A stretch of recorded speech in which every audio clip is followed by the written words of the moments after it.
From Provo, Utah, this is the Ultimate Final Fantasy Podcast with your hosts, Joseph DeGolier and Kaleb Schweiss. This is Ultima Final Fantasy.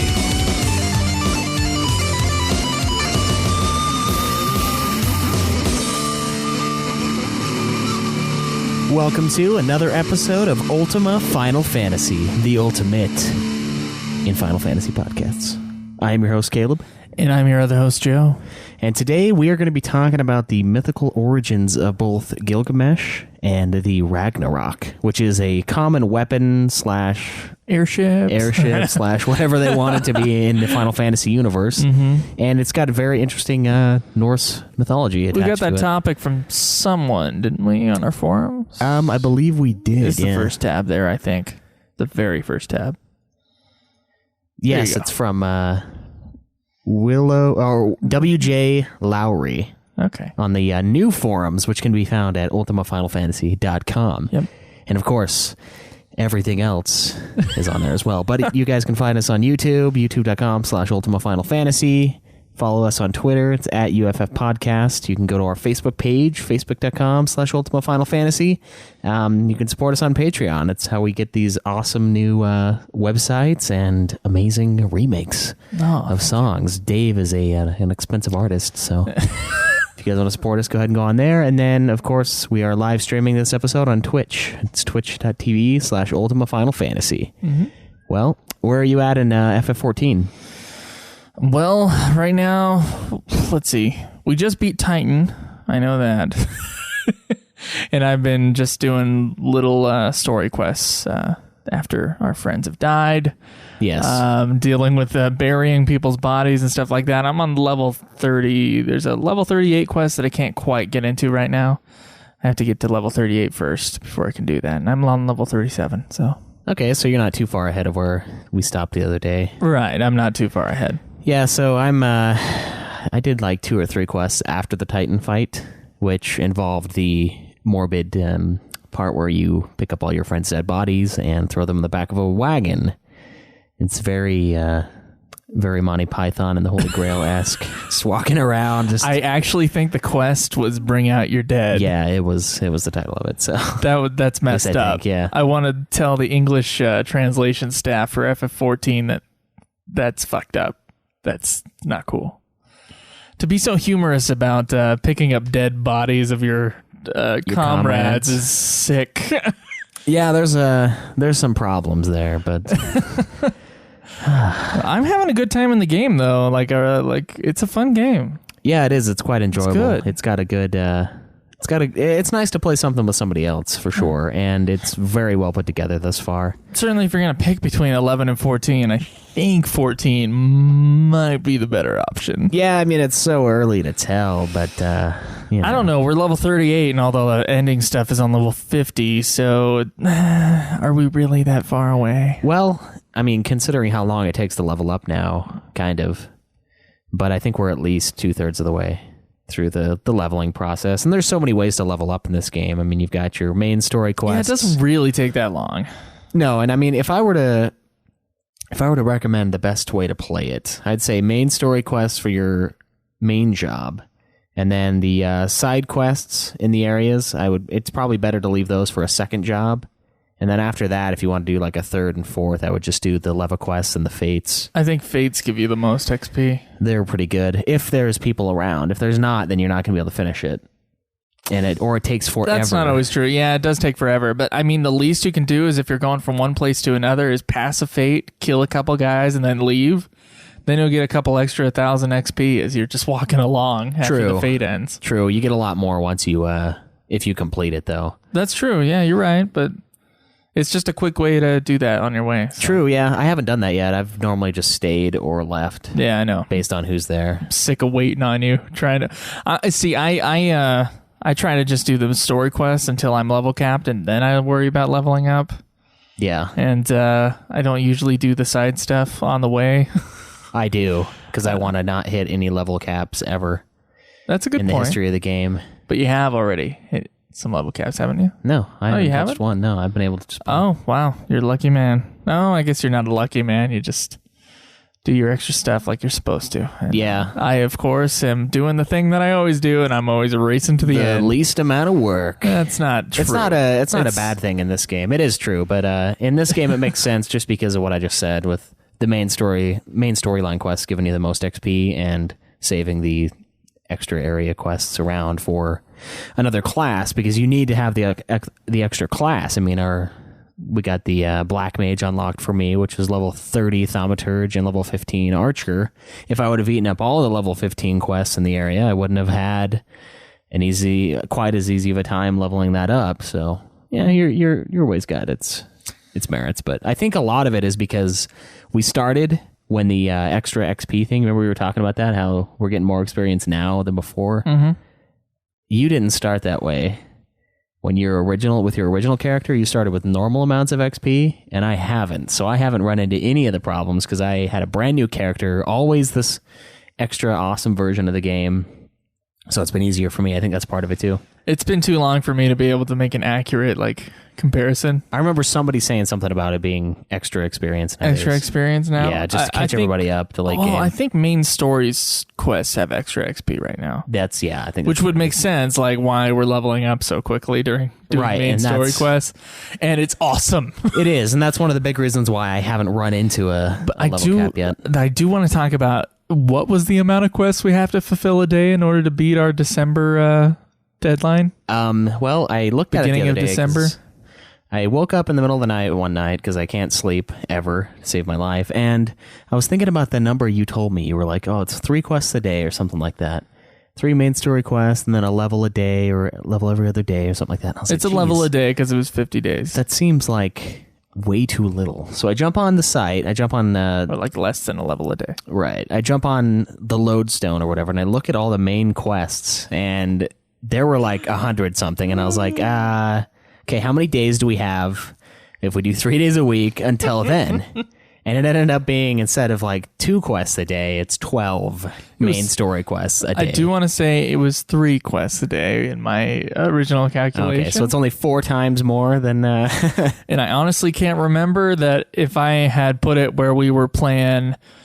7 days a week or 5 days a week or whatever it was. But, right. That was that's why I should never be in charge of any sort of accounting. Anything to do with math is, I should stay away from because I make mistakes like that. But the term Joe math is commonplace amongst us. That sounds like Joe math. Yeah, which translates directly into bullshit.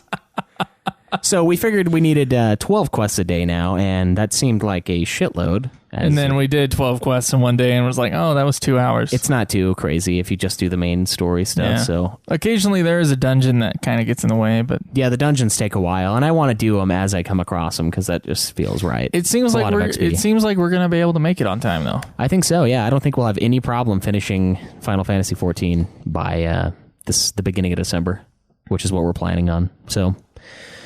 I think the exact date falls on the 3rd or 4th or something. Let me see. Do you remember? Oh, you don't remember. Yeah, the episode will be December 5th.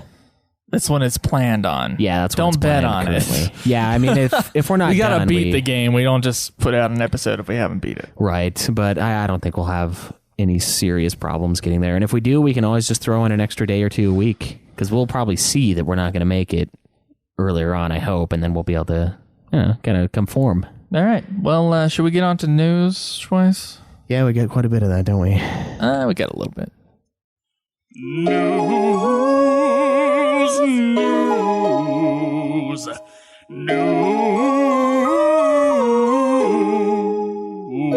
All right. So first up in news. By the way, thank you to everybody who submitted news this week. Crintal especially, he's always been really consistent about it, and we just want to say thank you. You mean Shinru? Shinru, sorry. Not Crintal. I mean, Crintal, I like you too. Yeah. He's on our Twitch stream right now, in fact. So it's true, yeah. Yeah. Welcome. All right, so first up in news, geez Louise, this stupid chair is giving me so many problems. Hold on. Okay. First up in news, Such high maintenance these days. there's some art that has artwork for Final Fantasy XV. Some concept art has been released. One having to do with the Catoplebus, and the other one having to do with those little goblin-like creatures that you've seen before. And Square Enix sent out a tweet about the Catoplebus. Sounds a little bit longer than a tweet, but that's what the article says here. It says Catoplebus, a monster that is so massive and creepy that makes it quite a stretch for it to feel, although it could exist in the real world. Does that make sense to you? Nope. So art designer Chihiro Hashi believes that the power of the concept art and collaboration of the creative team make the Catoplebus believable.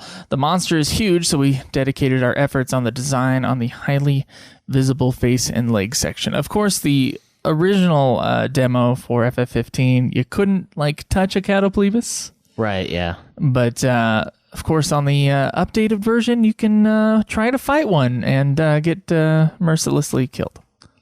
So, yes, you can. He is ridiculous in that demo. Mm-hmm. All right, so if any of you guys are Puzzle and Dragons fans, which I still have no idea what it is, but Same here. Some sort of mobile thing. The crossover with Final Fantasy is coming to North America. It was made available in Japan earlier this year, and in North America, it will be available from November 2nd to November 15th. So get on the iOS or Android store and play that. Yep. We will not, but Yep. Go on ahead, guys. All right. And speaking of things that we probably will never play, I actually have no idea on this, but the City of Final Fantasy arcade, they've released some main characters. Some playable characters. And none of these are really a surprise, but we got Warrior of Light from Final Fantasy, Furion from Final Fantasy II, Onion Knight from Final Fantasy III. Why not Lunith? Why not just give it a name? Why Onion Knight? They've abandoned Lunith. I guess. I don't know. Cecil from Final Fantasy IV, Butts from Final Fantasy V, Terra from Final Fantasy VI, and Cloud from Final Fantasy VII. And then something else was released later in the week that has Zidane. Oh, man. Zidane, Shantoto, Titus, and Vaughn. Shantoto is from Final Fantasy XI. Yes. And I had no idea who it was. Until we played it. Until someone corrected me later. And then we played the game and then it showed up. Remember we had an episode and we talked about there being someone named Shantoto and we're like, who is that? Yeah, I think it was the pinup one. Oh, wow. That's an old episode. Yes, and Shantoto definitely doesn't win that because she's tiny. So Final Fantasy 3 through 6 is now compatible with Amazon Fire TV, so pick that up. They're going to be on sale too, 50% off, which is cool if you don't have them. Let's see here. There is a new patch for Final Fantasy XIV, and there's a whole bunch of stuff for this patch. It seems like a very large patch. Yes. The thing I'm most excited for is the Knights of the Round Extreme Mode, Primal Fight. That's interesting. That sounds godly. Some other things here: the Vano Vano Beast Tribe quests, Lord of Verminion, which I think is a gold. No, it's not a gold saucer. It's something. It's that random little thing that we had no idea about and still don't. Yeah. Okay. There's some gold saucer stuff. Some afros. New hairstyles. There's a whole bunch of stuff. So if you're interested in that, you're gonna have to look it up or listen to LBR. They'll probably talk about it for a while. Probably. We ain't got time for that. No, we don't. All right. So some stuff for Final Fantasy 15 here. Let's see. There's some quotes here from Hajime Tabata from a forum, I believe, and there's been a couple people citing these things. So I'm just going to read these quotes. These are interesting. By the way, in Verses 13, Lucius was set in a country of Reaper worship. This setting is a violation of the age rating criteria for games in some countries, so we cannot push this theme. To replace this theme, we have a backbone setting of black as a special color, and I hope you will wait for more information to come on this. So Lucius is... I didn't know that would be an age rating criteria thing. Yeah. Is that like Diablo being rated M just because it's about like devil stuff? I don't know. It's got a lot of blood, though. I mean, Diablo's insanely violent. You know, if it didn't have the blood, would it still be rated M? Probably. I don't know. Just because of its imagery? I don't know. I have problems with some games that are rated M, like Halo. Halo should not be rated M. Well, you can headshot someone. Well, you can, but they just bleed a little bit. There's not really much language. It's just, I don't know. It seems like a stretch. Yeah, it's dumb. There's PG-13 movies that I think are more inappropriate than Halo. Another quote from Hajime here.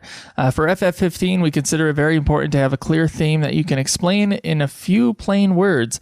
So, my and all my fellow FF15 developers' answers to the question, what kind of game is 15, would be a game to regain a kingdom once lost. Have we seen that before in Final Fantasy? No. No? I don't think so. Let me think. I'm trying to think here. Have we? I'm not sure if anyone's lost their kingdom and has regained it. It's normally just gone. Yeah. And then they have to, like, just live. I don't know. If you guys know of any spin-off Final Fantasy games that deal with that, or if we're just, like, having a brain fart today, let us know. This is interesting here. The voice actress for Vanille, whose name is Georgia Van... Sorry if I mispronounced this. Kuhlenberg. She has apparently never played Final Fantasy XIII before, and she's going to be playing it for charity. So if you want to check that out, that's going to be on Twitch. Just look for information on that. What day is that on? The 6th. Oh, that's cool. Yeah, it's going to be the 6th through the 8th of November. Did she say it was really weird to do the voice acting for that game?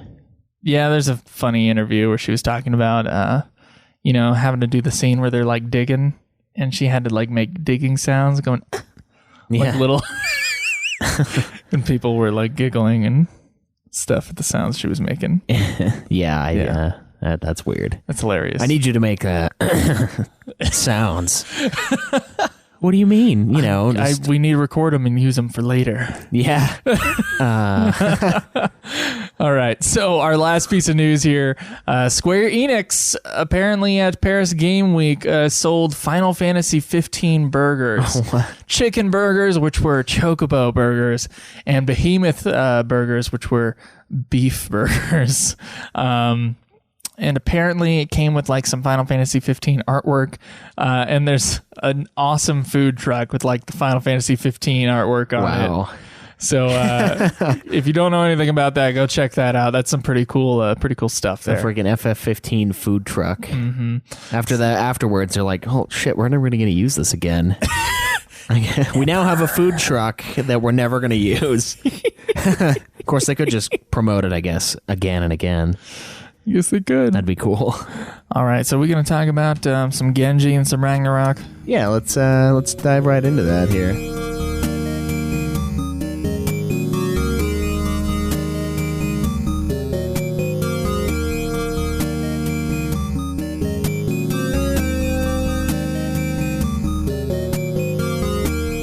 And by Genji, I of course meant Masamune. And we're going to talk about Genji at another point. Yeah, I was looking at all this stuff, and I don't know. Genji has so many connections with the series with Gilgamesh, and I just don't think it'd be fair to separate the Genji weapons and Gilgamesh. So okay, we're gonna go into Masamune, which is a. Yes, you screwed up my tease, by the way.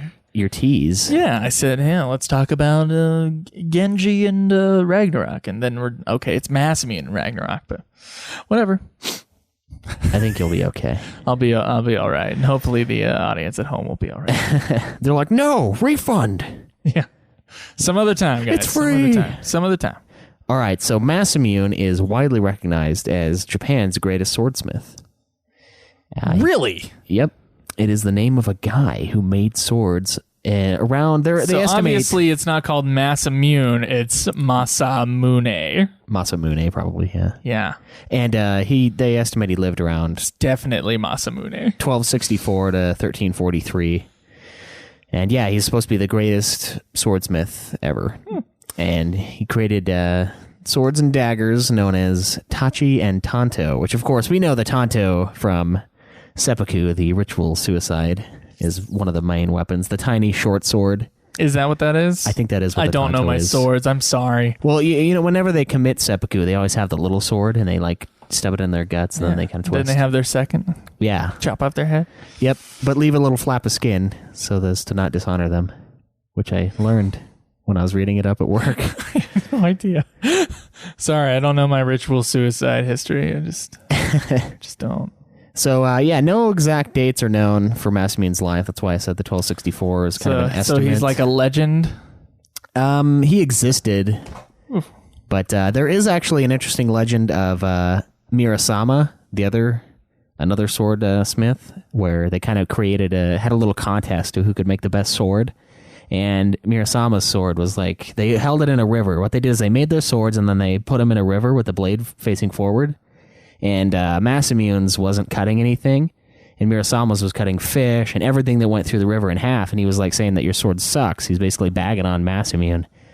And some monk that was nearby came up and was talking and saying like, no, Masamune's sword is better because your sword will kill anything that crosses its path, whereas there's a choice in the matter. So his is less barbaric. But that's impossible because Mirasama, there's no way they could have lived at the same time. It's like impossible. Oh, so, that's interesting. Yeah, it's just that is legend. That's kind of a funny little story. Yeah, it was interesting, but so yeah, he's real, but generally agreed 13th and early 14th centuries is what I'm seeing here. Yeah. Okay. And some stories do list his family name as Okazaki, but a lot of people think it's BS. Okay. So yeah, it is kind of like a... So I guess Masamune does make sense. Masamune's in the first Final Fantasy? As like the big main weapon? Yeah, that's the ultimate weapon in FF1. Yeah. And in 12, there's a Masamune. Mm-hmm. I know they reused names later. I'm not sure if it was like retrofitted to FF1 or if that was actually the name originally. Yeah. That is interesting, though. That's a perfect name for a sword in a game like this. It is, yes. Yeah. It's always one that I love getting. I don't know. It looks really cool in 12, and it's just a sick weapon. It's so fast. So he's believed to have worked in Sagami province during the last part of the Kamakura period, and it's thought that he trained swordsmiths. So apparently he was like a... So he made like swords, and he was a teacher, right, of swords, right, and that's kind of where the freaking lore of Mirasama comes in, because he was supposed to be one of the students, but he wasn't actually. So it's kind of cool. And apparently, they have an award that they give out for swordsmiths in Japan, and it's not really an annual competition kind of thing, but they kind of give it to someone who creates exceptional work. So it's just kind of I don't even know how we could compare it in North American culture, because most things are like annual. Yeah, that's true. Like the Pulitzer Prize is annual, but that's not even North American. What about the big one for like humanity? What is that one? I have no idea. The Carter has one. I don't know. The Nobel Peace Prize. I don't know if that's annual. No. That is annual. Is it really? Yeah, it is annual. Well, that cheapens it. No, it doesn't cheapen it. I don't think You're the best guy this year. Yeah. Should be like, you are one of the top human beings ever. Yeah. That's what it should be. So yeah, that's kind of how they do it. It's just sometimes the president gives out special awards. True, I guess it could be something like that. Some sort of notoriety. Sure, but it's not the president. It's called the Masu. Sorry, I want to call it Masamune, but I know it's Masamune Prize. Yeah, the Masamune Prize. Huh. I don't know why we call it Masamune. It just looks. I guess it looks like Masamune to the English speakers. Is that how you would pronounce it though? Masamune. Yeah, Masamune. Yeah, that does sound a lot more Japanese, doesn't it? Masamune. Yeah. All right. So yeah, that's really cool. I mean, kind of interesting. I don't think the Masamunes... I literally had no idea. I know Sephiroth has the Masamune, obviously, and FF1, and then 12. I'm not sure on some of the other games. I mean, I didn't get it, obviously, but doesn't mean it didn't necessarily exist. Okay. And Auron has it too. Auron in Final Fantasy X. So it is a pretty well used... Pretty common thing. Yeah. It's perfect for Oron because he's got like the samurai kind of look to him. Oh yeah, he's very much the samurai. All right, so now let's talk about Ragnarok. Now I know I mentioned Ragnarok a little bit in the Mythic Origins of the Rare Game episode where I talked about the Midgar Sormer or whatever the hell.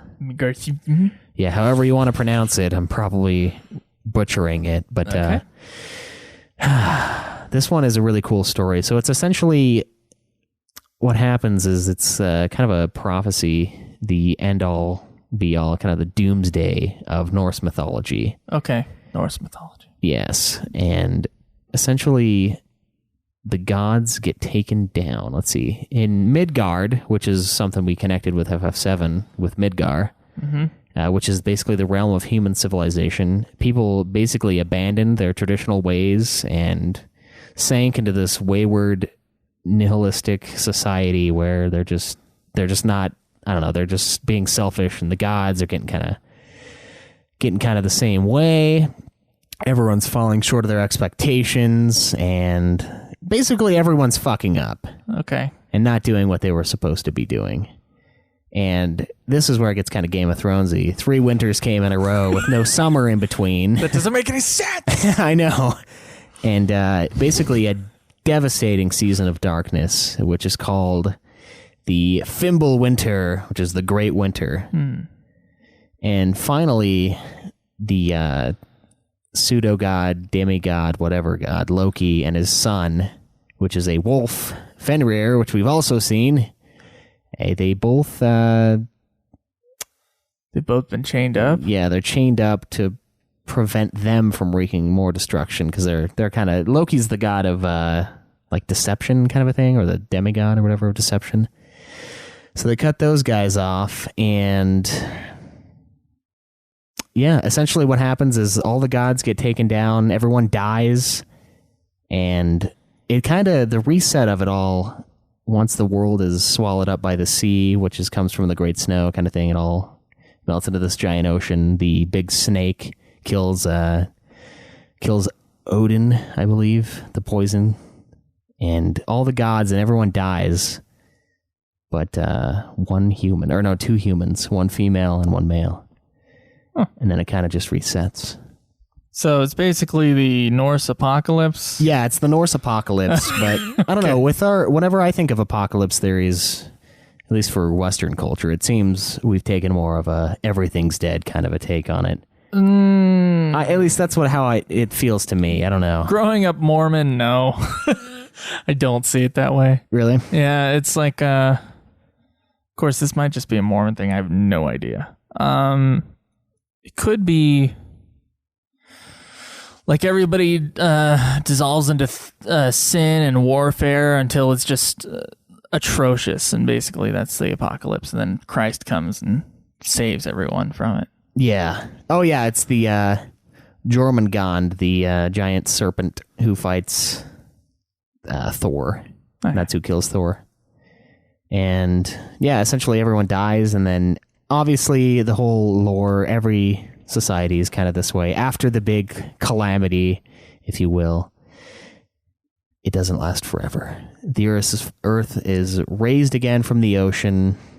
Baldur, the guy who's freaking from the underworld, kind of starting all this shit, goes back, and a new human pair, which are named Leif and Leifthrassir, which is...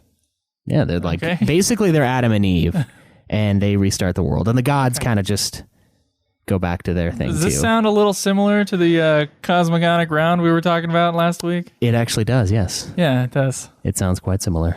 The world goes through this... the cycle sort of thing. Yeah. And is remade into a better world after it like goes down into... Yeah, and it's really interesting because in the Norse mythology, I mean, the gods die, but then they're just like, they're back again. So it's kind of similar to all of the destruction we were talking about with the... The gods are just gods, is what Joseph Campbell was saying. Yeah. Yeah. Like they can't really be... We don't really understand them. Yeah. There's no physical limitations that we can really comprehend. So it's almost silly to get stuck up on them being suddenly fine and back again in the world, just everyone going back to their corners and like, all right, well, that was fun. We should do this again in a few million years. It's like a family reunion of gods. So the Ragnarok is a big complicated thing. I'm sure there's more to it than what we were talking about. Yeah, there's a lot more to it. It's a really in-depth story. But why do you think they named Final Fantasy VIII's ship after it and some weapons after it? The weapon is awesome. Just because it's a cool name? I think it's probably just because it's a cool name. The weapon does some history behind it. And we go, okay, that sounds familiar. Like that sounds like I heard that about that in 6th grade English. Yeah, that's how I feel about the airship. The weapon, though, if it's a really good weapon like it is in 12, it's not the best weapon, but it's a good weapon. It's pretty solid. It can be the doomsday for your enemies, kind of a thing. Okay, so it's kind of a play on that, but. With the airship in 8, like 8's airship is cool. It looks like a transformer, but it doesn't really... It's not like the thing that makes the game, that makes the characters succeed in the game. Like overcome. I mean, it is very helpful. Would they be able to get on the Lunatic Pandora without it? No. Probably not. But, I mean, it doesn't have to be that airship is what I'm saying. It could have been any airship. And they could have got on the Lunatic. Or one of those little, that little fucking hoverboard thing that I was fighting that asshole soldier on in 8. I could have rode one of those up there. Could have, yep. So it's not super crazy. I think they did the same thing that Final Fantasy and Square, they love to do, where they take something that looks really cool and they put it in their game. Not necessarily at random, but sometimes at random. So I think that's more or less what they did with the Ragnarok. But obviously the Masamune, I feel like, is a lot more connected because, I mean, that is a Japanese story. It's a Japanese person, so it's not some foreign thing that they're trying to adopt because it seems really cool. But I learned things today. Yeah? Yeah. You learn something new every day. Maybe. Usually. I don't know. Right. I thought that was true, and then I was sitting at my in my math class, and I was like, I'm not learning anything in here. I'm just kind of going to follow what I got written down and call it good. Okay. Yeah. Shall we move on to questions? Yeah, we do have a few questions. Let's get them answered. Questions for us. We would like to hear from you. To our forums or contact us on Twitter. Get on and ask your questions. We'll answer them if we will. This is the question segment. Ask and you will receive. All right, so remember last week when we had the thing about the doppelganger and we couldn't really figure out like what maybe we thought of ourselves as? Yeah. And so we kind of did it as a, who do you think I am? Who do I think you are? And I had no idea for you. So I remember. I know some people answered us, but I'm not seeing it here. That's weird. Someone edit this? Good Lord. I don't think so. No. Oh, it is edited. Well, shit. Someone said I reminded him of snow. I remember that. Really? Yeah. Kind of loud. Yeah, but the answers aren't there anymore. Loud and annoying. Who edits their post on the forum? Yeah, stick with what you said. Tisk. Well, never mind then. We'll just move on. I could see the snow thing, I guess. I mean... yeah. I don't know. It's tough, though. That's the one I remember. There was a couple examples. That's the one I remember. Okay, so I got 3 questions here. 2 are from Gamut Stark, and 1 here is from Fruff. Oh, nice. So Fruff says, do you think we will ever get another game in the series that captures our attention on all levels from start to finish? I know a lot of newer gamers focus on the presentation and graphics, but I am looking for something to hook me in again, like the first time I played FF7. I was engrossed and played for days, couldn't put it down. I haven't had a story that hit me like that since. Will I forever be chasing the dragon on what I think Final Fantasy is supposed to be? I feel like as I get older, my attention span gets shorter and shorter. Well... What do you think? What game in the series? Well, let's start it off. What game in the series captured your attention from start to finish the best? 10. You think so? 10. Yeah. Okay. 10 or 6. So I mean, now 10 is old now. 10 is getting like 12 years old. Like how many years old is it? It's over a decade. Yeah, it's about 13. So we can't really look at 10 as like a newer game. So No, I guess but it's newer in the series, but wow. To his question, for his I guess take on it. I have hopes for 15. Yeah, I don't know. 14 is pretty good, but I mean, it's an MMO, so the story is solid, but there's a lot of filler. That's kind of what MMOs are. Like, the missions, they all make sense, but I don't know, like we could have gotten by without the little ceremony thing that we did. We did like 4 missions to prepare for this party kind of a thing. So it's hard to say, it's hard to put 14 into perspective with the rest of it. I mean, it's really fun. I can say that 14 story just kind of got real with the deaths of some characters. I was like, oh my God. And I'm like, oh wow, there's actually some things going on in the story besides, hey, go here and there's these primals that we got to kill. Yeah. But you got to prove yourself first. Like, I mean, that's all that's happened so far. Right. It's not quite the engrossingness of 6, 7, 10. No, kind of none of the single player ones. Engrossing anyway. Yeah. It doesn't mean that the story's bad or No. or that it's not interesting. There's nothing wrong with So far, I know we still have some stuff. Right. I mean, there's nothing wrong with a simpler story, really. It's just, as long as it's well told and well done, it doesn't matter how complex or 13-esque or whatever you want to call it. The story did just get real, though. Yeah, it did. It got real. I mean, there is some hope for me in the sequel. Now, Fruff is probably talking about, is there going to be a Final Fantasy game that's going to be released that we'll have the same reaction to as we did with earlier games in the series? He could be. I know he's talking about that, but like, do you think there's a sequel game that we're going to get to, or a spin-off game that's going to be as powerful as possibly one of the main series? Well, maybe one of the main series, but not. I don't think it will be the sequel it's based off of, or the spinoff it's based off of. I've heard 13.2 is better than 13. I've heard that from a lot of people also, but that's not. I don't know. That's not something that I can. I know the 11 expansions are better. Well, yeah, we know that. But that's something we know. That was the thing. That's not a surprise. Like, if somebody came to me and was like, After Years is better than 4, that would be surprising. 13.2 being better than 13 isn't like some earth-shattering revelation to me. Well, so, I don't know. We'll play it and we'll have our own opinions. No, we will, but I'm saying that it's not like such a pristine game that a spin-off could dethrone it. Ruff, I gotta say that media affected me. Now, I'm still young, so I'm gonna sound like there's gonna be someone older than us listening to the show and being like, they don't even know. I feel like when I was a child, media was more effective to me. So if you played these games when you were a kid, you were probably more engrossed in it. But now as an adult, you have more responsibilities, and the fact that the world has kind of moved on.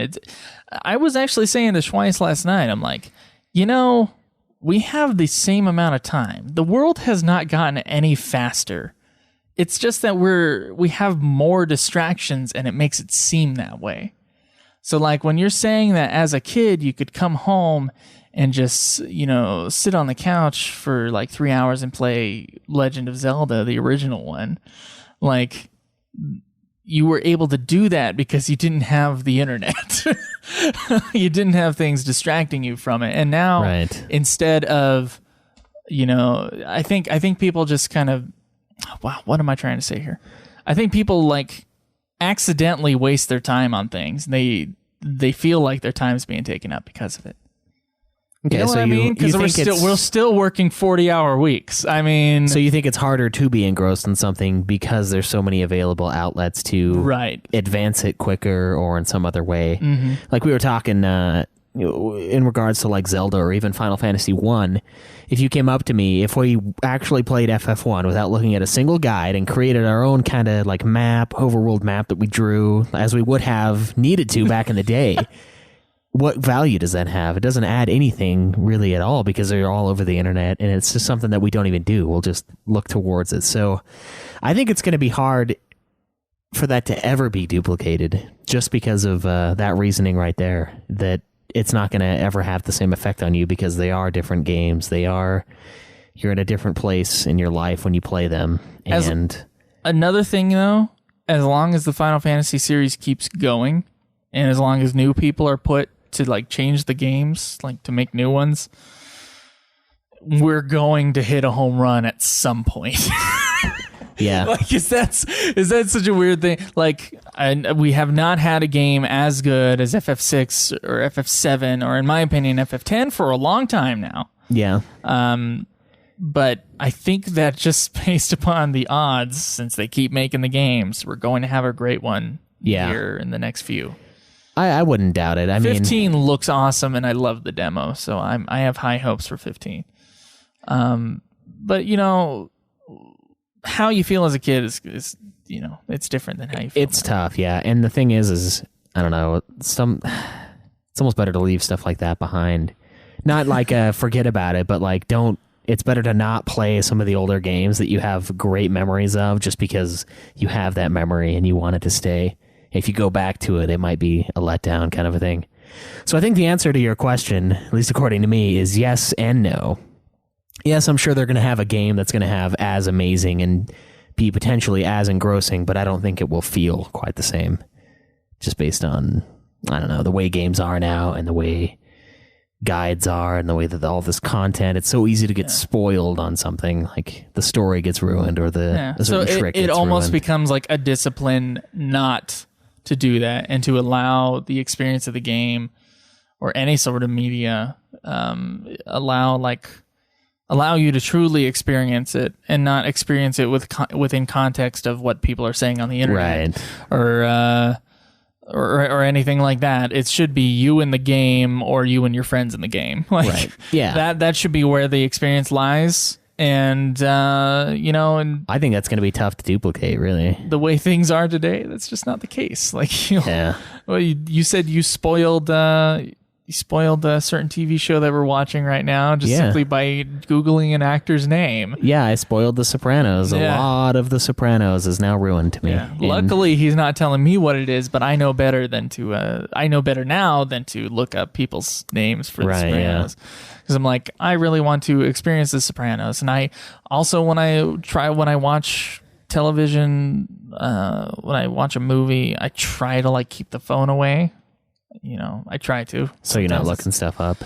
I'm not looking stuff up. I've always been against like talking during a movie and stuff like that. But I know a game is a little different. But still, you know, if there's a cutscene going on, pay attention to the cutscene and maybe you'll have more connection to it. Yeah. It's sort of, you know, it's just, you know, times are a-changing. And that's a really deep question there, Fruff. We could go off on this for forever, I think. Yeah, I think we probably could. I don't know. I don't know if there won't ever be anything as effective as when you were a child. But there can certainly, I have faith that there will be a Final Fantasy in the future that will be a very good and effective game. Yeah, and maybe on par with some of those. Yeah. That'd be great. I'm hoping that they create the best Final Fantasy ever every time. Yeah, that's what we all hope for. Yeah. It's not likely. No, it isn't. That's what we all hope for. Oh, great question, man. Yeah. Great question. So we got a question about podcasts here from Game Stark. A few months ago, I hit 0 on my podcast episode count. This is a happy place for me. It allows me to listen to music and audiobooks and titter in excitement when a new episode drops. But I have recently added 2 new podcasts to my queue. Usually this is not a big deal, but one of those podcasts has 6 years of backlog. Now I have over 150 episodes of podcasts to listen to. Not a big deal. I enjoy listening to podcasts. Thank you, Gamma Stark. Please keep listening to ours. Yes. Do appreciate that. But since reaching the 0 count, I want that crunch, that 150 down to a single digit ASAP. So lately I have been listening to episodes at 1.5 speed. Is this a sin? I once listened to a show where a host ranted about those who listen at 1.5 speed. What are your thoughts about listening at 1.5 speed? Do you do it? What kind of shows/episodes do you do it for? Except for now, I usually reserve the 1.5 speed for those podcasts that have a lot of dead space between sentences of speakers. I appreciate those speakers that I cannot understand at 1.5 speed. It means that they already have an adequate cadence for my listening ears. Okay. Try to listen to that at 1.5 speed. Yeah, good luck with that. I don't mind it. I don't ever listen to stuff at 1.5 speed. I listen to book on tapes faster. I could see that, but I don't know. I feel like if I'm listening to it to get it over with, there's no reason to be listening to it at all, kind of a thing. And I mean, I know you want to catch up on certain shows and stuff like that, but I don't know. It just seems like you're kind of rushing through it, like almost there's a task in front of you to listen to the 150 episodes. So if I do it at 1.5 speed, it will only take me, what is that, 100 episodes worth of time or whatever, I don't even know, my math sucks right now too, worth of time instead of the 150. But like, are you really, it depends on how they sound. If you can still understand everything at 1.5 speed, I don't see why not. It kind of ruins jingles, and sometimes I do things that are timing based in my cadence. Yeah. When I go off on something or something like that. So 1.5 would kind of ruin that, but to each his own. I don't really care. All right, so we got our one last question here from Game of Stark. Also, are you guys planning on doing a comparison between 1.0 and A Realm Reborn? Not during the review, but as a supplemental while we wait for the next review. I think it would be awesome if you guys found a way to actually play and review it, but I don't think that is feasible.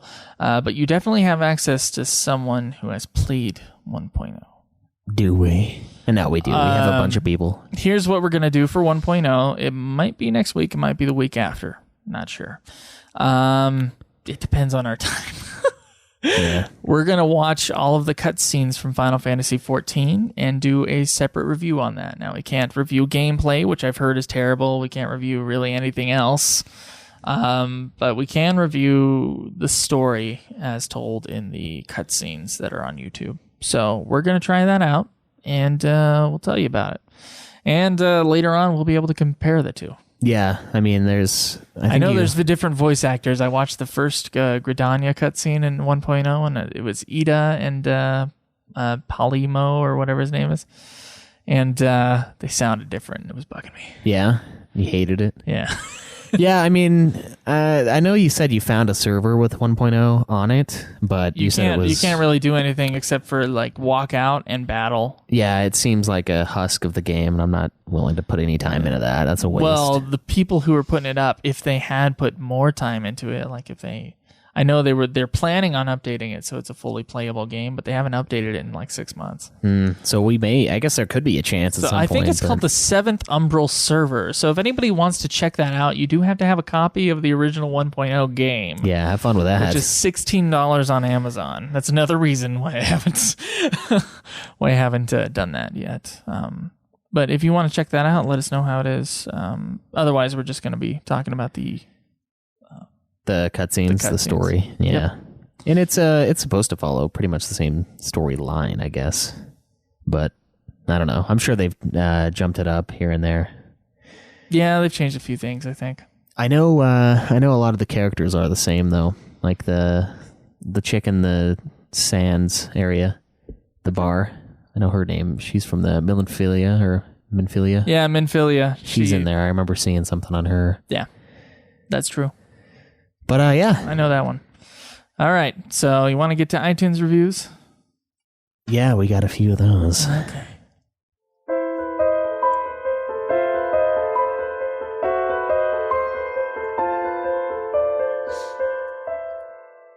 iTunes reviews. iTunes reviews. All right, so we got a couple iTunes reviews here. Is this from the US? Yes. All right, thank you guys for your reviews. They're awesome this week. Yeah. The Best FF podcast by the Condor 87Z. This is the best Final Fantasy podcast, hands down. You guys are funny and interesting to listen to. Used to listen to another FF podcast. That show go unnamed, but I've been converted. You guys rock. Thank you. Thank you very much, Condor. All right, so we have one here from the John E. Baylor, author of Death Dealt the Hand, titled The Ultimate FF Podcast.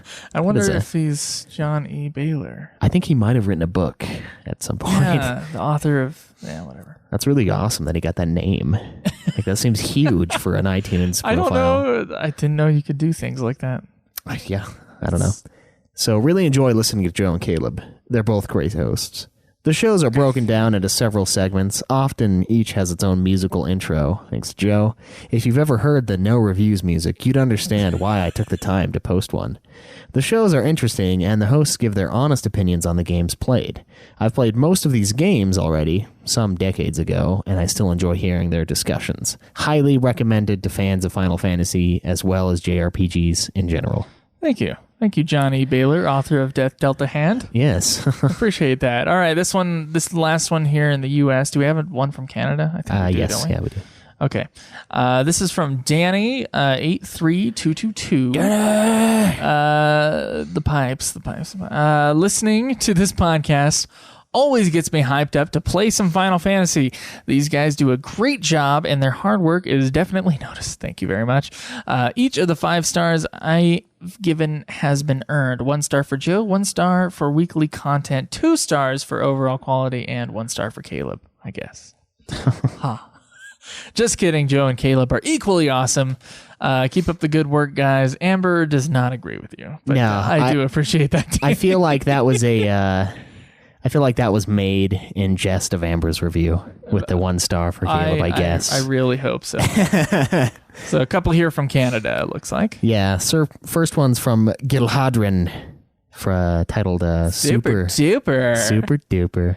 5 stars. Super. Great show. Funny guys. Highly recommended for any Final Fantasy fan. Very nice to hear constructive criticism and not just gushing about the series doing no wrong. It does plenty of wrong. Well, we have to play all of them, so we can't.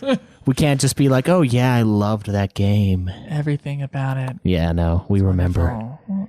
We remember. Yeah. Reviews of the games and lots of extra content in between. These guys rock. Enjoy the grind. Oh, yeah. Sweet. We'll grind later. Oh, man. Look at this one. The ultimate Final Fantasy podcast, 5 stars by Bill Mardigan. Yeah.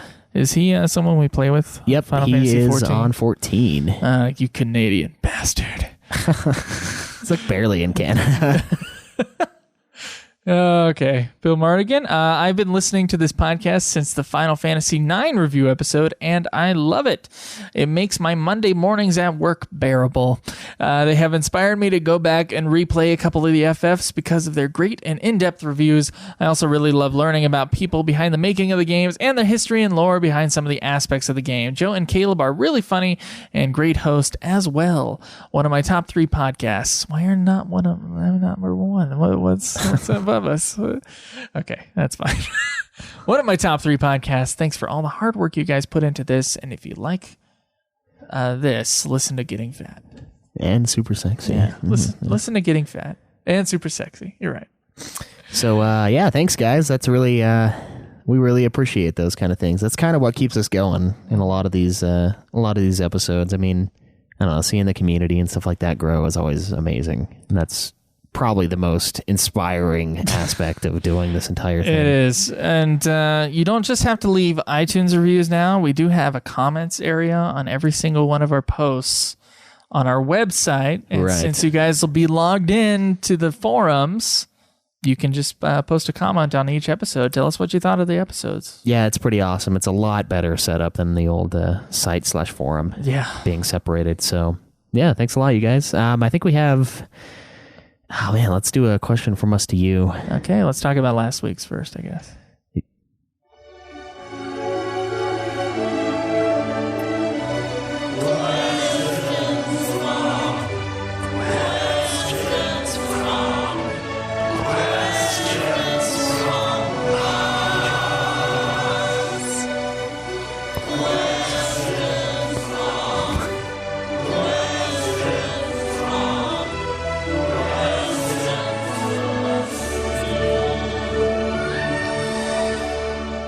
All right, so last week we had the issue with whether or not we were going to play possibly a non-FF game in between the tentative seasons. Yeah. So in other words, after we're done with the main series, we go off to sequels, and then after that we go on to spin-offs and then spin-off series and stuff like that.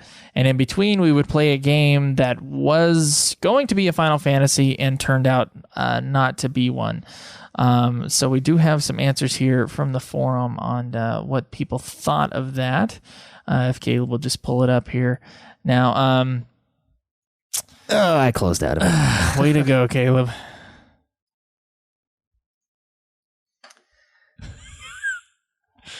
Why does this happen every time? Why do you always exit out of the Because you have Google so Chrome? much shit up. Well, yeah, we have so much shit, and we do it every single week. Not Every single week. Most weeks. Okay. Where's your thing? It's going to be in questions from us to you, which will be under questions in the forums. There you go. See how the tab wasn't opened? You fuck. All right, so it was titled A Slight Alteration to the Order, which, Okay.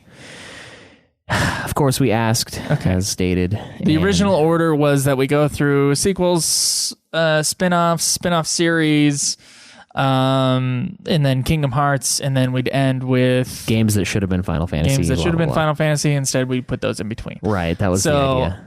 Shinru, what does he say about this? He says, I thought you were going to leave Chrono Trigger and all the non-FF games to the end because it makes sense.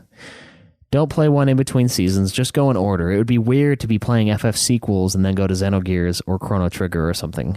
I don't think so. But I understand once you get into the spin-offs, you might want to play a good FF game once in a while. But keep in mind that most of the spin-off FF games, like Crystal Chronicles on DS, really aren't that long, and since they have multiplayer, they're even easier to beat with friends. He says, stick to the original order for the most part. Let's see if he alters it here. He does. So main series, sequels, prequels, spin-offs, games inspired by FF, games with FF characters. See, Vagrant Story is in the Ivalice games, and there's going to be an Ivalice thing. Yeah, we're going to touch that too. Okay. Kingdom Hearts, Super Mario RPG. Fruff says, I think doing the main series and taking a break to do a game like Chrono Trigger is not a bad idea at all. You should do whatever you want, but I don't think anybody would be mad about it. I like mixing things up.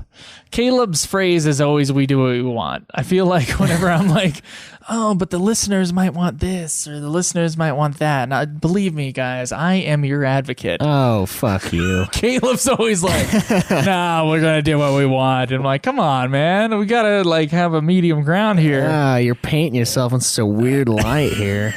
Yeah. But yeah, no. Give me a star back, Amber. You can stick your nose as far up her ass as you want. All You're right. not getting that star. Sinner says, if you guys think a quick game in between seasons will give you a break and refresh you before a new season, I say go for it. At first, I was thinking a break from Final Fantasy. What is this madness? And I was thinking too much time before the sequel seasons will mess up your memory of the original games, maybe, but I don't want our beloved hosts getting burnt out. I agree with Fruff. Obviously, you guys do what you want, and we will be here no matter what. Do what you want, huh? That sounds like what I say. All right. All right, so we have one from Krinital here. Oh, so Krinital does do stuff on the forum. Okay. There you go. A right-handed appreciation for Krinital. All right, don't let us push your standards just because some of the peons are annoying you about Chrono Trigger. Keep your original system. The haters can just learn some patience for the games they love. Personally, I just want one of you to keep playing an online multiplayer so we can figuratively hang out in-game and experience it with you guys. If not, I am eternally patient. Yeah, we'll get back to 14. We'll get back to 11, too, so... Yeah, no one wants us. No one's gonna play them. Right. Gammon Stark says, I vote to keep what you guys were originally going to do. If you do change anything, I'd rather you play everything in release order. It's Too way late too for late. that. What does Jake say about He this? says it's just an excuse to play Chrono way earlier than expected. I don't know. We an want to play excuse? Chrono, but we're not like itching. We're not like dying to play Chrono. Well, it's more like, hey, let's just put a buffer in between seasons. That's Yeah. all it is. It's and that would be the first one because that is the most critically acclaimed of the buffers. it's not the first one because of that. It's the first one because it's the first one. It's the first one released. I guess it is, yeah, huh? It is the first one that was going to be an FF. Yeah, that works. It was going to be FF5, I think, or 5 or 6. I think it was 6. I can't remember. It's Schnitzel says, I'm up for whatever you guys go for. There's only 3 games from here on out that I'm interested in hearing your review on. And the way I see it, they're pretty far away regardless of when you get to them. I wouldn't even be opposed to if you guys took a month off from all games related to this podcast at all. Ooh, as long as you still released weekly episodes of whatever gaming or even geekish stuff that you're up to, I'll be a happy man. Oh. You could consider it a dry run of the post-FF series podcast. Well, it's Schnitzel. I'm not going to give away anything right now, but you're going to be a happy man soon. Oh, yes. Very happy. Yeah. Oh, and under that, don't be worried about this podcast either. Okay. Which SpongeBob said, Jake... Gammon's agreeing. All right. There's Joke about Chica. I think no matter what you guys play, people will still listen after playing this much FF. I can't blame you for wanting to take a break. Now, we are taking a break for a game that is like FF. Let's be clear here. It's not like we're taking a break and playing Halo. Yeah, no. We're taking a break and playing Chrono Trigger. It's along the same vein, so yeah. But yeah. I obviously love FF as much as the rest of yins, but I'd probably be burnt out too if that's what I spent the majority of my time playing over a year. Over a year year and a half, baby. All right, let's see if we got anything else. All right. Some banter. Oh, good brand. There we go. I think for the most part, stay the course that is already set. I'm not sure if Joe was in the chat when I was talking to Caleb about 14. But, and without spoiling, I'm not sure if or how you'll be able to put 14 down prior to Heaven's Word. That's all he can say. He also thinks once everyone's level 50, it'll really speed up because of how much we can help each other. And as he stays the course, but as I said, stay the course, but there may be variables that, in his opinion, could force us to alter the order. Ideally, he would like to see us move to the after years while still playing 14. The after years will not take that long, and its mechanics we already understand. Not to mention, especially the way Roxo tells me the frequency of how they update 14, you could run into the same problem down the road. Meaning you would have Heaven's Word to play, plus the updates, and another expansion, making it practically a full game once again. That's just his thoughts on the matter. We assume it's going to be a full game once again. Yeah, we'd be fine with that. I mean, Yeah. I don't think we kind of want it in a 2-month chunk, really, as far as playing 14. Yeah, I don't see the problem with that. But that is a good point. We already talked about the Heaven's Word thing, though. There may be another update. If you'd listened to the Twitch channel, we talked about it on our last episode. Yeah. So you might be able to find that on YouTube. Just scroll near the end. We have a whole conversation about whether or not to do Heaven's Word right after 14.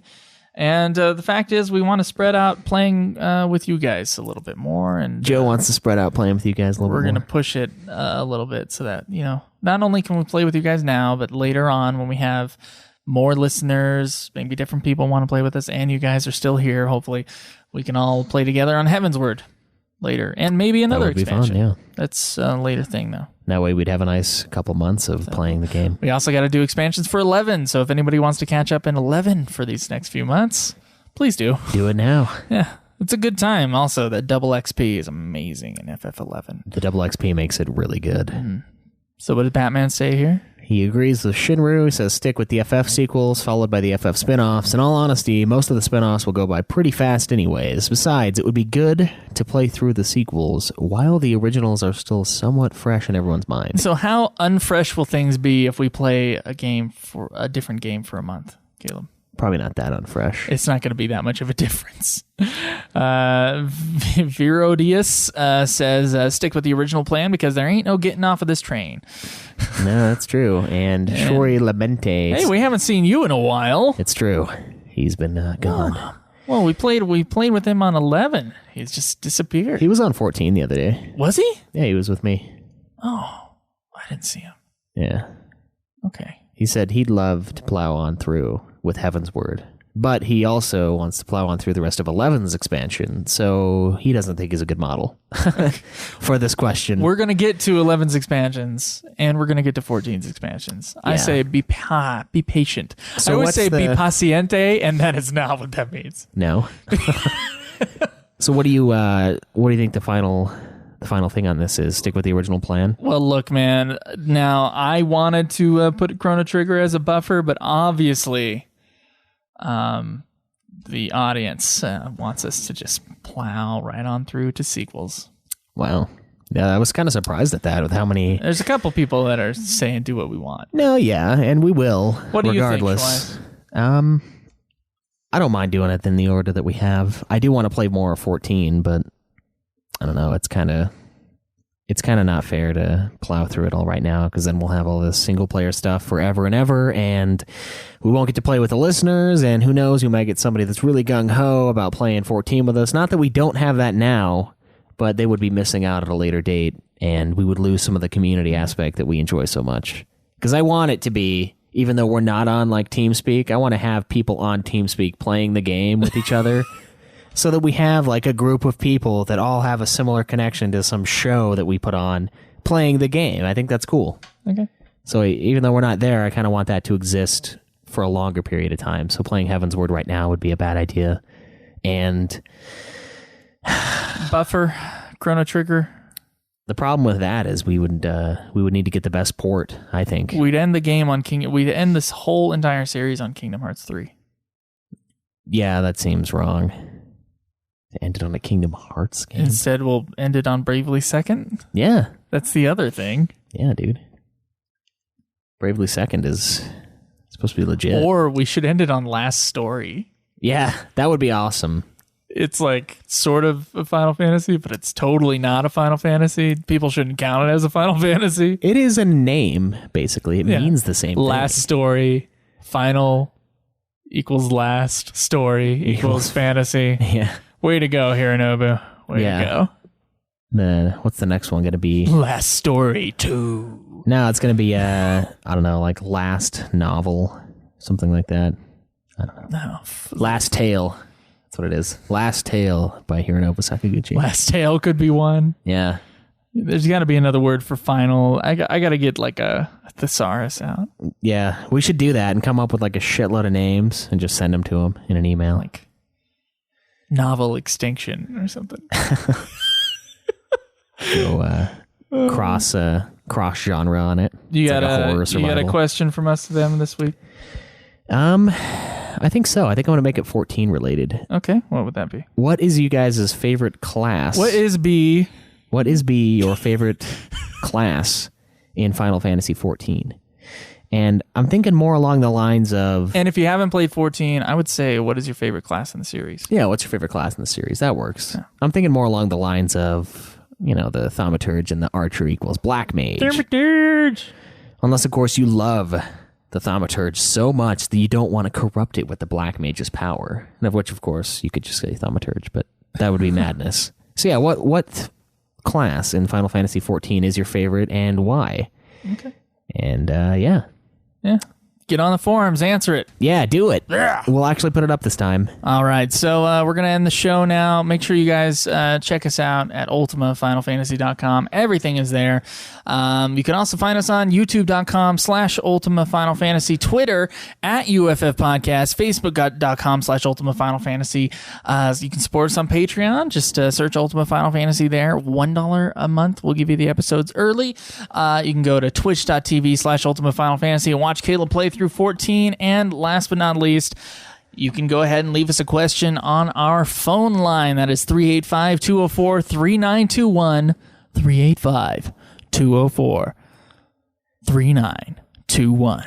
Also, make sure to check out the other shows we have. Oh, yeah. We got Getting Fat that we still have to record, and which is our weight loss / whatever we want to talk about podcast, and then Super Sexy Swinging Fan Fiction. Do you remember when we used to talk about whatever the crap we wanted to talk about for 20 minutes and then went into the Final Fantasy show? Yeah, not as clean. Yeah, we decided to take that 20 minutes and put it into another show. And then remember when we read erotic fan fiction early on? And then stopped. We decided to take that out and make it into another show too. Yeah, that's true.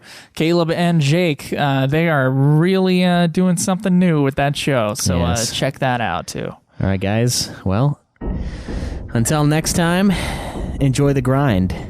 Oh, yeah. On 14 with everyone else.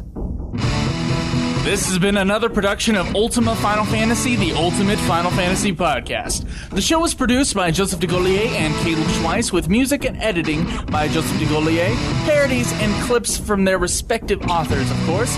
You can get all of our episodes as well as our Let's Plays at ultimafinalfantasy.com. You can also contact us on Twitter at UFF Podcast, as well as our contact page on our website.